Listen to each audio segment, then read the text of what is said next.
نحمده ونصلي على رسوله الكريم اما بعد بسم الله الرحمن الرحيم اللهم صل على محمد وعلى آل محمد وبارك وسلم رب اشرح لي صدري ويسر لي امري واحلل عقدة من لساني يفقهوا قولي واجعل لي وزيرا من اهلي آمين يا رب العالمين۔ عزیز طلباء و طالبات، محترم حضرات و خواتین، السلام علیکم ورحمۃ اللہ وبرکاتہ۔ الحمدللہ مطالعہ قرآن حکیم برائے طلباء و طالبات دی علم فاؤنڈیشن کی پیشکش، اور اس کا پہلا حصہ آن لائن کورس کی شکل میں جاری ہے۔ اب 48 کلاسز ہم کمپلیٹ کر چکے ہیں، اور آج ہماری کلاس نمبر 48 ہے۔ 47 کلاسز مکمل ہو گئی، 48 کلاس نمبر آج ہمارا کلاس نمبر ہے، اور یونس علیہ السلام کا قصہ آج ہم پڑھیں گے۔ اب تک یہ ہوا کہ پچھلی جو ہم نے آیات سمجھی، پچھلے جو لیسنز تھے، اس میں پیغمبروں کے واقعات ہمارے سامنے آئے۔ آدم علیہ السلام کا قصہ، نوح علیہ السلام، ہود علیہ السلام، صالح علیہ السلام، شعیب علیہ السلام، ان رسولوں کے ہم نے واقعات کو پہلے سمجھا، قصے کو، اور پھر آیات کو سمجھا۔ اب آئندہ ہم سورہ صافات کا مطالعہ کریں گے۔ یہ ایک سورت ہے سورہ یاسین کے بعد 23 پارے میں، البتہ اس میں کئی قصے پیغمبروں کے مختصر آئے۔ ایک بڑا مشہور قصہ یونس علیہ السلام کو، جو مچھلی کے پیٹ میں چلے گئے تھے، یہ تو طلباء و طالبات کو اچھی طرح یاد ہوگا۔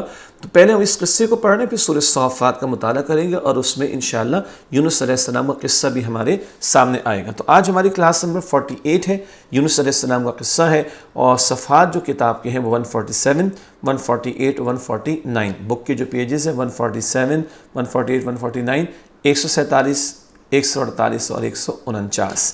آئیے آج کا جو لیسن ہے اس کو ہم شروع کریں۔ سورہ صافات آئندہ کلاس سے ہم پڑھیں گے انشاءاللہ تعالی، البتہ آج ہم حضرت یونس علیہ السلام کا قصہ سمجھ رہے ہیں۔ سب سے پہلے تعارف آپ کے سامنے رکھتے ہیں۔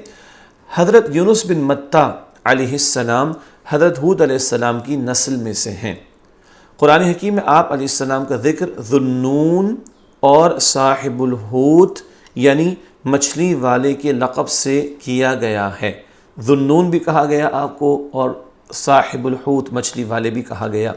آپ علیہ السلام کو یہ لقب اس لیے دیا گیا کہ آپ علیہ السلام ایک مدت مچھلی کے پیٹ میں زندہ اور سلامت رہے، اور اس دوران اللہ سبحانہ وتعالیٰ کی تسبیح کرتے رہے۔ وہ تسبیح یاد ہے آپ کو؟ لا الہ الا انت سبحانک انی کنت من الظالمین۔ ماشاءاللہ۔ تو یونس بن متہ علیہ السلام کی بات ہو رہی، ہود علیہ السلام کی نسل سے ہیں، اور ان کو مچھلی والے بھی کہا گیا اس لیے کہ مچھلی کے پیٹ میں زندہ رہے ایک مدت تک۔ اللہ نے ان کو معجزانہ طور پر رکھا، اور وہاں وہ اللہ کی تسبیح کرتے رہے۔ قرآن حکیم کی 10ویں سورت سورہ یونس آپ علیہ السلام کے نام سے ہے۔ سورہ یونس کی آیت نمبر 98 میں حضرت یونس علیہ السلام کا ذکر آیا ہے۔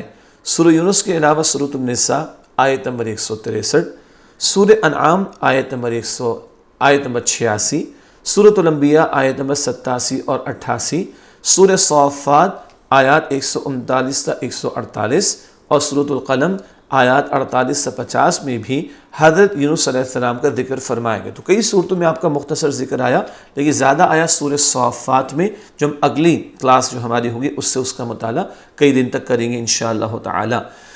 تو یہ چند صورتیں جن میں یونس علیہ السلام کا ذکر آیا ہے۔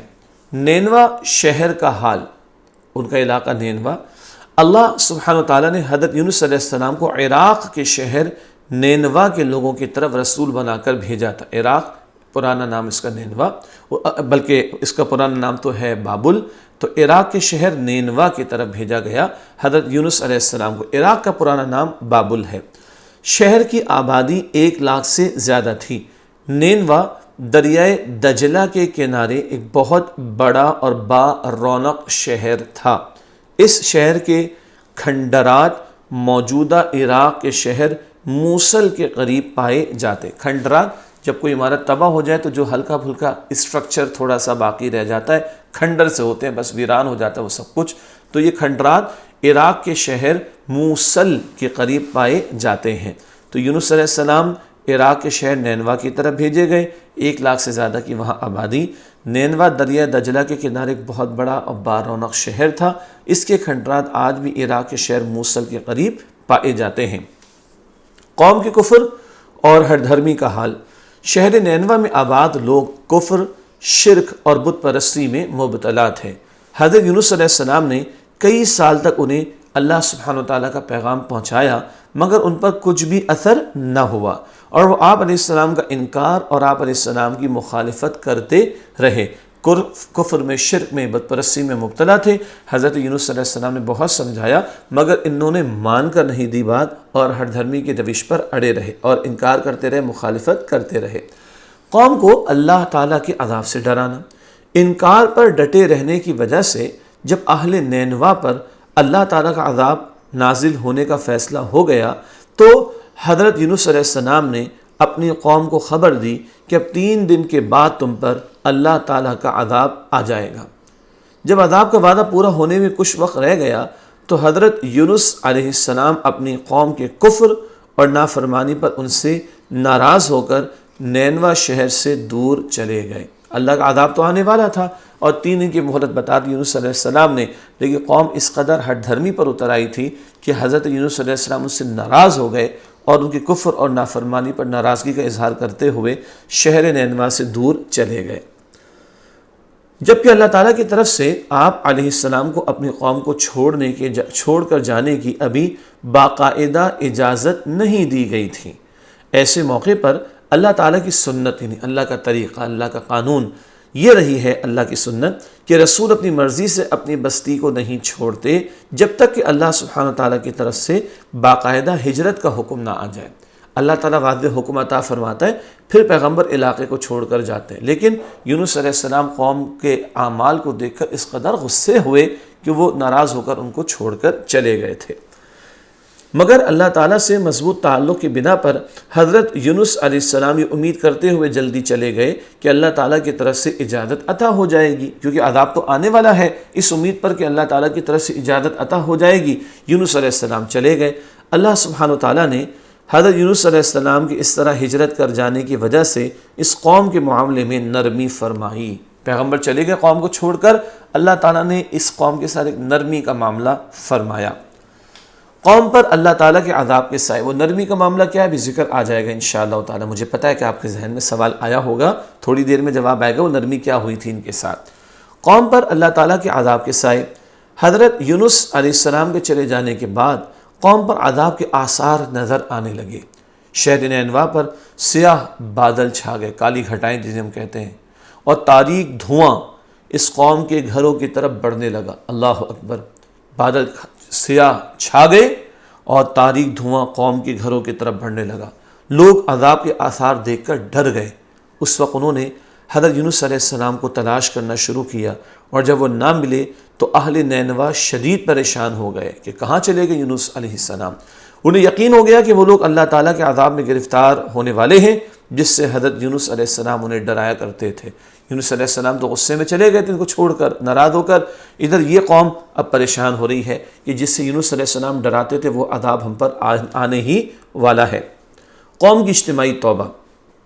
اللہ تعالیٰ کے عذاب کے سائے دیکھ کر شہر کے تمام لوگ اپنے بچوں، عورتوں اور مویشیوں کو ساتھ لے کر باہر میدان میں نکل آئے۔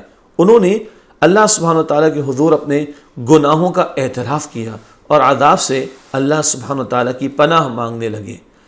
یہ ہے جو اس قوم کا واحد مثال کا معاملہ جو قرآن نقل کرتا ہے۔ باقی قومیں تو مٹا دی گئیں، یہ واحد قوم یونس علیہ السلام کی عذاب کے آثار دیکھے دل میں ایک خوف پیدا ہوا۔ عورتیں، بوڑھے، بچے، مویشی سب کو لے کر میدان میں آ گئے۔ انہوں نے اللہ سبحانہ تعالیٰ کے حضور اپنے گناہوں کا اعتراف کیا اور عذاب سے اللہ سبحانہ تعالیٰ کی پناہ مانگنے لگے۔ پوری قوم اللہ سبحانہ تعالیٰ پر ایمان لے آئی اور وہ سب اللہ تعالیٰ کے سامنے اتنا روئے کہ اللہ تعالیٰ نے ان کی توبہ قبول فرما لی اور ان پر سے عذاب کو ٹال دیا۔ یہ واحد مثال ہے جو اللہ نے قرآن میں بیان فرمائی۔ عذاب کے آثار دیکھ لیے، اثرات آنا شروع ہو گئے، ڈر گئے، توبہ کی، گناہوں کی معافی مانگی، اللہ تعالیٰ نے معاف کر دیا۔ خوب روئے اللہ کے سامنے، اللہ نے توبہ قبول کر لی۔ ہمیں بھی سمجھ آ رہی ہے نا بات؟ اللہ تعالیٰ ہم سب کو اپنے عذاب سے بچائے اور پوری قوم ہماری بھی اجتماعی توبہ کر لے، اللہ ہماری مشکلات کو دور کر دے گا۔ کیسی کیسی مشکلات میں لوگ آج مبتلا ہیں، انفرادی طور پر، اجتماعی طور پر۔ تو یہ اللہ واقعہ کیوں بیان کر رہے ہیں؟ تاکہ ہم بھی توبہ کر لیں، اللہ تعالیٰ ہمیں بھی معاف فرما کر رحمت نازل فرمائے گا۔ حضرت یونس علیہ السلام کشتی میں۔ حضرت یونس علیہ السلام اپنی قوم کو اللہ سبحانہ تعالیٰ کے عذاب سے ڈرا کر اللہ سبحانہ تعالیٰ کی طرف سے واضح اجازت ملنے سے پہلے ہی ہجرت فرما کر شہر سے باہر آ گئے تھے۔ واضح اجازت ابھی نہیں آئی تھی، امید تھی کہ اجازت آ جائے گی۔ وہ اپنی قوم کو غصہ کر کے چھوڑ کر چلے گئے اور شہر سے باہر آ گئے۔ انہیں خیال ہوا تھا کہ اللہ تعالیٰ ان کے اس اقدام پر ان پر تنگی نہیں فرمائے گا۔ نیز وہ یہ بھی چاہتے تھے کہ عذاب کے مقام سے دور رہیں، مراد ہے کہ اللہ کا عذاب تو آنے والا ہے تو میں اس سے دور ہی رہوں، یہ ان کی بڑی چاہت تھی کہ اللہ تعالیٰ فضل کا رحمت کا معاملہ فرمائے، اور یہ کہ اللہ کو تنگی نہیں فرمائے گا اس امید پر چلے گئے تھے۔ بہرحال وہ ایک بھری ہوئی کشتی میں سوار ہوئے۔ کشتی کچھ وقت تو دریا پر سکون سے چلتی رہی، کشتی کچھ وقت تو دریا میں پرسکون چلتی رہی، یعنی سکون کے انداز میں چلتی رہی، مگر پھر دریا میں طوفان آ گیا اور اونچی اونچی لہروں میں مسافروں سے بھری ہوئی کشتی بری طرح سے ڈولنے لگی۔ ڈولنے کا مطلب ادھر ادھر ہونے لگی۔ شدید اندیشہ پیدا ہو گیا کہ پوری کشتی تمام مسافروں سمیت دریا میں ڈوب جائے گی۔ یہ اندیشہ مسافروں کو ہوا ہم ڈوب نہ جائیں۔ ان کشتی والوں نے اپنے تجربے کی بنیاد پر مسافروں سے کہا کہ اس کشتی میں اپنے آقا سے بھاگا ہوا ایک غلام ہے، جب تک اس کو دریا میں نہ ڈالا جائے گا اس وقت تک اس کشتی کو نہیں بچایا جا سکتا۔ اس زمانے میں لوگوں کا خیال تھا کہ کوئی اگر اپنے آقا کو چھوڑ کر غلام آ گیا ہے تو پھر اس کا نتیجہ نکلتا ہے کہ کشتی ڈوب جاتی ہے۔ چنانچہ انہوں نے مشورہ کیا کہ بھائی قرآن اندازی کرو، جس کا نام نکلے گا وہی غلام ہے، جو اپنے رب کو چھوڑ کر یا اپنے مالک کو چھوڑ کر آ گیا۔ وہ تو غلام اور آقا کا تصور رکھتے تھے، تو شاید وہی ہوگا جس کا نام قرآن میں نکلے گا۔ اس پر لوگوں کے مشورے سے 3 دفعہ قرآن اندازی کی گئی اور تینوں دفعہ قرآن حضرت یونس علیہ السلام کے نام پر ہی نکلا۔ لوگوں کے نہ چاہنے کے باوجود بالآخر حضرت یونس علیہ السلام نے خود ہی اپنے آپ کو دریا میں ڈال دیا تاکہ باقی لوگ بچ جائیں۔ اللہ اکبر کبیرہ، اپنے آپ کو دریا کے حوالے کر دیا تاکہ باقی لوگ بچ جائیں۔ حضرت یونس علیہ السلام مچھلی کے پیٹ میں، اللہ تعالیٰ نے ایک بڑی مچھلی کو حکم دیا کہ وہ حضرت یونس علیہ السلام کو بغیر نقصان پہنچائے نگل لے، ڈائریکٹ اپنے اندر لے لے، کوئی نقصان پہنچائے بغیر۔ اللہ اکبر کبیرہ، ہم تو ہل جائیں مگر یہ پیغمبر کا معاملہ ہے یونس علیہ السلام، اور اللہ تعالیٰ نے ایک معجزانہ کیفیت کے ساتھ ان کو مچھلی کے پیٹ میں پہنچا دیا۔ مچھلی نے حضرت یونس علیہ السلام کو حفاظت سے اپنے پیٹ میں رکھا اور آپ علیہ السلام کو لے کر دریا کی تہہ میں گھومنے لگی۔ سبحان اللہ، مچھلی کے پیٹ میں ہیں اور اللہ ان کی حفاظت فرما رہا ہے یونس علیہ السلام کی، اور وہ مچھلی دریا کی تہہ میں گھوم رہی ہے، تیر رہی ہے۔ مچھلی کے پیٹ میں یونس علیہ السلام کی کیفیت و پکار کا معاملہ بیان ہو رہا ہے۔ مچھلی کے پیٹ میں آپ علیہ السلام کو کئی غموں کا سامنا تھا، مثلا قوم کے ایمان نہ لانے کا غم، اللہ تعالیٰ کے واضح حکم سے قبل اور اس کے بغیر قوم کو چھوڑ کر چلے جانے کا غم، پھر مچھلی کے پیٹ میں چلے جانے کا غم۔ پھر ان تمام پریشانیوں اور غموں سے نجات کی واحد صورت آپ علیہ السلام کو یہی نظر آئی کہ آپ اللہ سبحانہ وتعالیٰ سے تسبیح کریں اور اللہ تعالیٰ کے حضور استغفار کریں۔ کئی غم ہے نا، ایمان نہیں لا رہی تھی قوم، اس کا غم، اللہ کے واضح حکم سے پہلے چلے گئے اس بات کا غم، مچھلی کے پیٹ میں اس بات کا غم۔ اللہ تعالیٰ نے غموں سے نجات کی یہ صورت ان کو سجھائی کہ اللہ کی تسبیح کریں اور اللہ تعالیٰ کے حضور استغفار کریں۔ چنانچہ مچھلی کے پیٹ اور دریا کی گہری تاریکیوں میں آپ علیہ السلام اللہ کو ان الفاظ میں پکارتے رہے، لا الہ الا انت سبحانک انی کنت من الظالمین۔ اے اللہ، تیرے سوا کوئی معبود نہیں، تو پاک ہے، یقیناً میں ہی نقصان کاروں میں سے ہوں۔ سورہ انبیاء سورۃ نمبر 21 آیت نمبر 87، یہ ہے جس کو ہم آیت کریمہ عام طور پر کہتے ہیں۔ بہرحال یونس علیہ السلام نے اس کو پڑھا، ہمیں بھی پڑھنا چاہیے، انشاءاللہ اس کا ذکر آتا رہے گا آئندہ کی نشستوں میں، اور اسی طرح اللہ تعالیٰ ایمان والوں کو بھی نجات عطا فرماتا ہے۔ یہ سورہ انبیاء میں بھی ذکر آتا ہے، حدیث شریف میں ترمذی کی روایت بھی ہے۔ تو مچھلی کے پیٹ میں اور رات کی بھی تاریکی ہوتی تھی اور گہری تاریکی دریا کی بھی، کیا پکار رہے ہیں؟ لا الہ الا انت سبحانک انی کنت من الظالمین۔ اے اللہ، تیرے سوا کوئی معبود نہیں، تو پاک ہے، یقیناً میں ہی نقصان کاروں میں سے ہوں۔ غم سے نجات۔ حضرت یونس علیہ السلام مچھلی کے پیٹ میں چند دن رہے، اللہ سبحانہ وتعالیٰ نے آپ علیہ السلام کی دعا قبول فرمائی اور آپ علیہ السلام کو غم سے نجات عطا فرمائی۔ اگر آپ علیہ السلام اس طرح اللہ تعالیٰ کی تسبیح نہ کرتے تو قیامت تک مچھلی کے پیٹ میں ہی رہتے، مگر اللہ نے نجات عطا فرمائی، فضل فرمایا، کرم فرمایا، اور آپ اللہ کی تسبیح کے نتیجے میں پھر مچھلی سے باہر بھی آ جائیں گے، آگے ذکر آ رہا ہے۔ حضرت یونس علیہ السلام چٹیل میدان میں، اللہ تعالیٰ کے حکم پر مچھلی نے حضرت یونس علیہ السلام کو ایک چٹیل میدان کے کنارے پر ڈال دیا۔ جس طرح مچھلی نے اللہ کے حکم سے ان کو اندر لیا، اب اللہ کے حکم سے باہر لا کر چٹیل میدان کے کنارے پر ڈال دیا۔ حضرت یونس علیہ السلام مچھلی کے پیٹ میں رہنے کی وجہ سے بے حد کمزور ہو گئے تھے۔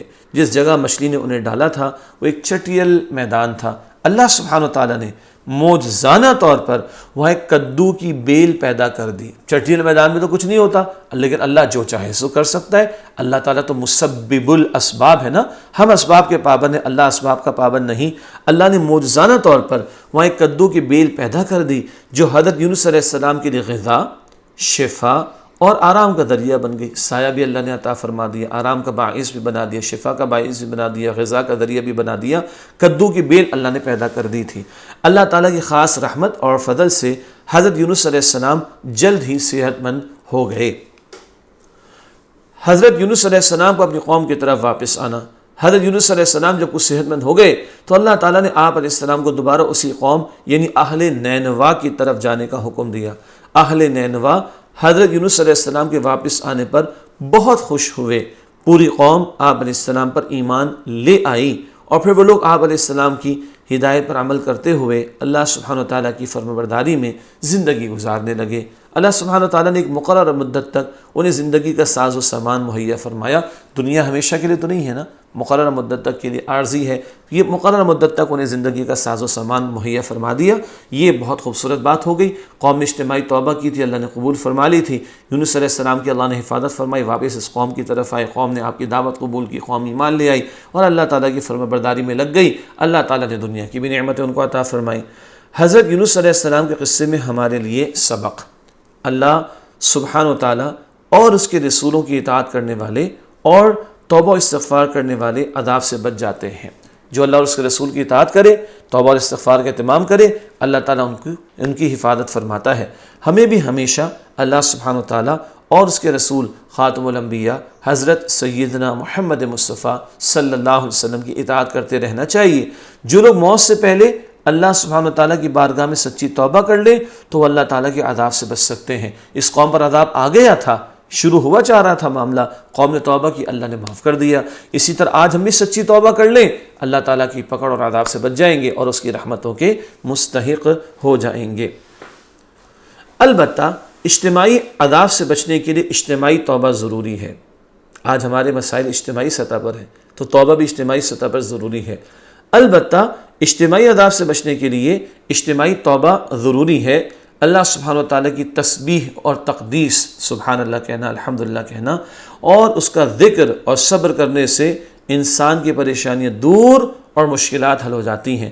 ہمیں بھی انبیاء کرام علیہ السلام کی اتباع کرتے ہوئے خوشحالی اور تکالیف اور تکلیف دونوں حالتوں میں ہمیشہ اللہ تعالیٰ کو یاد رکھنا چاہیے اور مشکلات پر صبر کرنا چاہیے۔ مشکلات آ جائے صبر کرنا پیغمبروں نے سکھایا، اللہ کی تسبیح کرنا، اللہ کی طرف رجوع کرنا، ہر حال میں اس کو پکارنا، اسی سے مانگنا۔ اور اجتماعی گناہ اگر کر بیٹھی کوئی قوم تو اجتماعی توبہ کرے اللہ کے حضور، اللہ تعالیٰ رحمت نازل فرمائے گا، برکتیں نازل فرمائے گا۔ الحمدللہ عزیز طلباء و طالبات محترم حضرات خواتین، آج ہم نے یونس علیہ السلام کے قصے کو مختصراً سمجھا۔ آئندہ کی کلاس انشاءاللہ سورہ صافات کا مطالعہ شروع کریں گے جس میں مختصر آیات ہیں، بہت ساری آیات ہیں الحمدللہ۔